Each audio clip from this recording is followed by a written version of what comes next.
Chords can be a little confusing. We refer to them in many different ways. We refer to them in types: major chords, minor chords, dominant chords, seventh chords, altered chords. We refer to them as their position in the scale or their function in a progression. This is the 2 chord. Let's go 2, 5, 1, the 5 chord, the 6 chord. We can combine those two ideas. Hey, let's use a minor 4 chord here. I went to a jazz conservatory school in Los Angeles, California that had a way of cataloging chords into families. There was chord family 1 and chord family 2. So it can be very confusing. Add on to that the sort of seemingly endless library of ways to voice chords. You know, I had a guitar player come to me and say, "Hey, have you seen this minor 9 voicing?"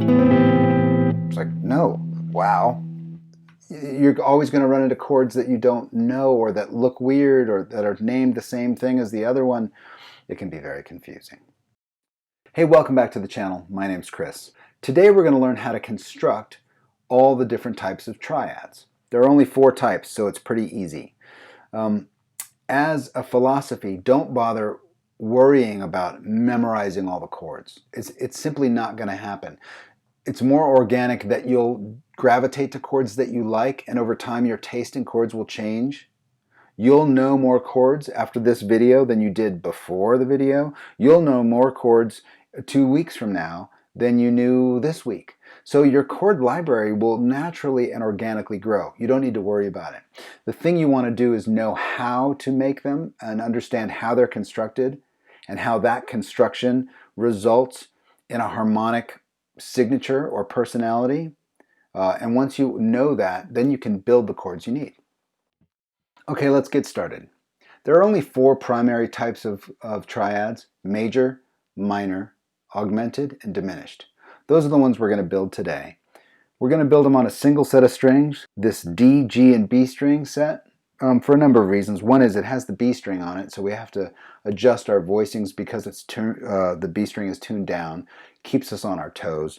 And it's got a wound string in it, so it's got a little bit of depth of timbre. And we're going to be in the key of G. So we're just going to learn this on that set of strings just for G triads. And again, you know how it goes around here. I'm expecting you to take this through the circle of fifths and do as much exploration as possible. If you've seen my triad video right here, you're well equipped to jump in. If you haven't, let's just do a quick review. There are 3 inversions of the major triad.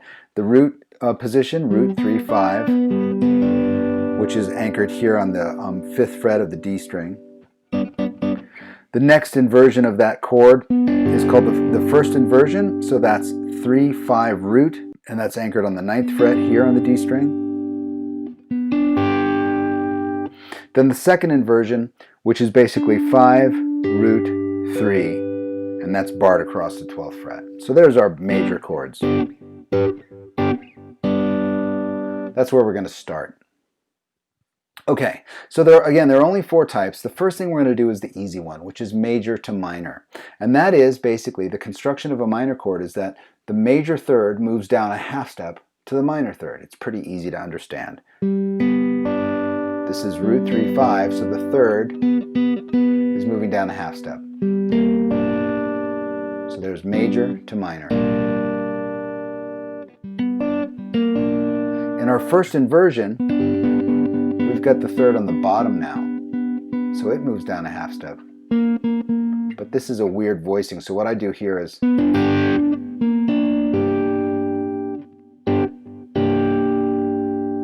keep my index finger as the anchor. Just move that third down. Swap these 2 fingers out. The next inversion, our second inversion, is 5 root 3. 3 on the top now. This also requires a refingering. This should look like A to A minor, right?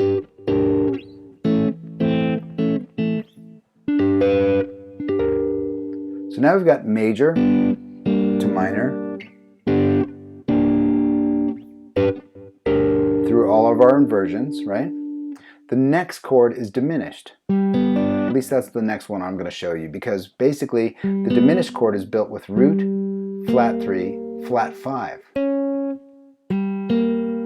So you've taken The root is the only one that stays the same. The other two voicings move down a half step. So you've got major to diminished in our root position. In our first inversion, third on the bottom, this is our root. This stays the same. These two move down.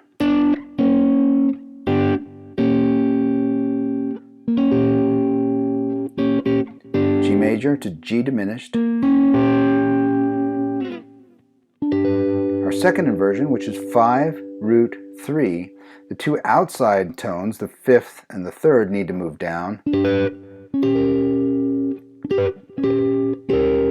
So that's 5, root 3, flat 5, root, flat 3. There's your G diminished chord there. The diminished chord requires a refingering of all of these chords.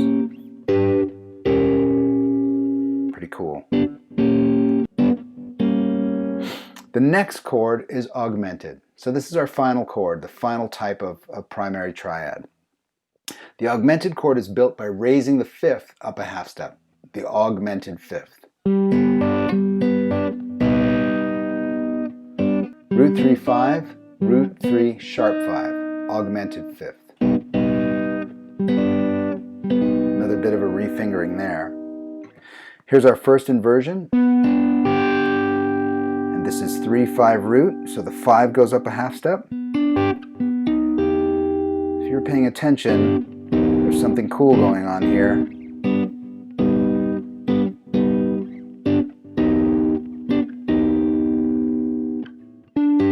Here's our last inversion. This is 5, root 3, the fifth goes up a half step.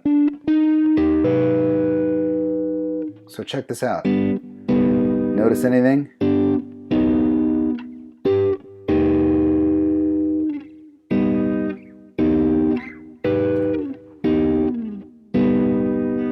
The augmented chord is symmetrical.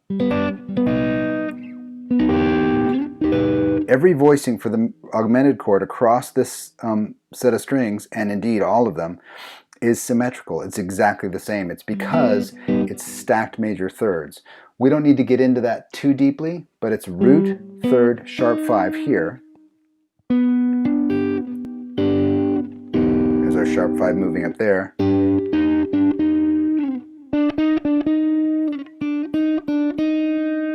Pretty cool. So there's major, minor, diminished, augmented, major, minor, diminished, augmented, major, minor, diminished, augmented. So there are the 4 sort of primary types of triads and how to create them. It's up to you, and as you know, if you're a fan of this channel, the curious guitarist must now take that idea, take it around the circle of fifths, experiment with it. Look back at that augmented relationship, you know, that parallel building relationship. That's sort of fascinating. What other chords do that? Specifically, if you want some homework, look at the diminished chord because it's also parallel, but it's not a parallel triad. It's a parallel 4-part chord. What is he talking about? Go find out. It's really, really cool. I'm hopeful that this is helpful for you. I think that being a chord constructor rather than a chord memorizer is a better thing to shoot for. So hopefully this helps you get onto that track. I've tabbed all these chords out there in the Patreon link below. If you need them, go over there and get them. Of course, I always appreciate the support. Build chords. Don't just memorize them. All right, folks. See you next time.